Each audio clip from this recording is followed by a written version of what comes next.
about your lives, your hopes, and dreams for our great city. Torontonians graciously invited me into their homes, their parks, their offices, churches, mosques, mandirs, and synagogues.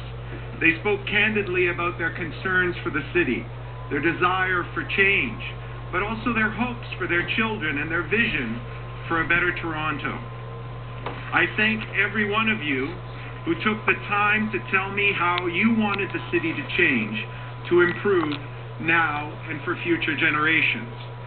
We are a great city and a generous people, but our city is at a crossroads. We cannot go on as we have, yet the road ahead is unclear. As a community and as a city, we need to decide what new direction we, together, will take. That's what elections are for, and that is why I was the first candidate to officially declare in this race last January. For the last 9 months, I have presented Torontonians with an agenda for positive and practical change to take back City Hall. I've placed a premium on developing new ideas and presenting them to Torontonians, selling assets to pay down our debt and build new transit, voter recall and term limits, putting our fiscal house in order, building a strong region, and bridging the feeling of alienation of the inner suburbs. I released a fiscal plan and policy book called Together We Can Bring Change to City Hall, which has been received with great accolades because it is a plan that adds up and offers positive change for our city. Over the past few days, Torontonians gathered with their families over their Thanksgiving Day tables.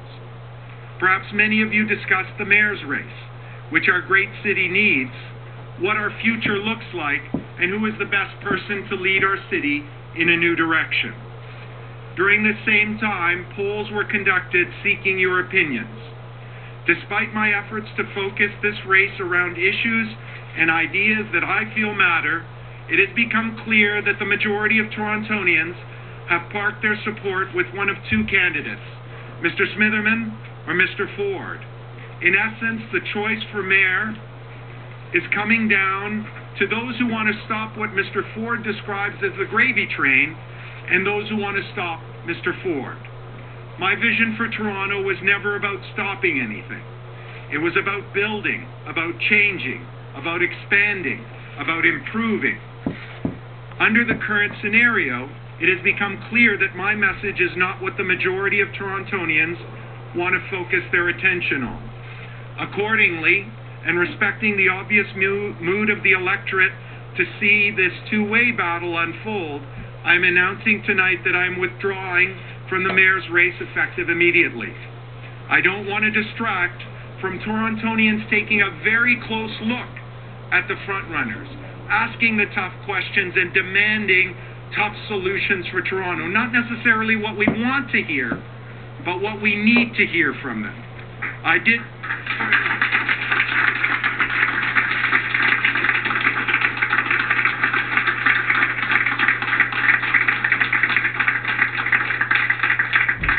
did not enter this campaign to cut any deal except with the people of Toronto, and I will leave it the same way.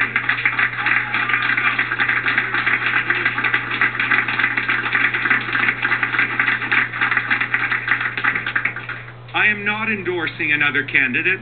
Indeed, I've already voted in the advance poll, and surprisingly, I voted for Rocco Rossi.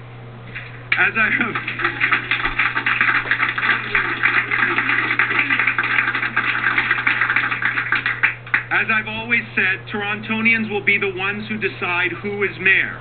And now that I am no longer in this race, it is not up to me to determine or to tell others who to vote for. Torontonians will and must and should make that decision themselves.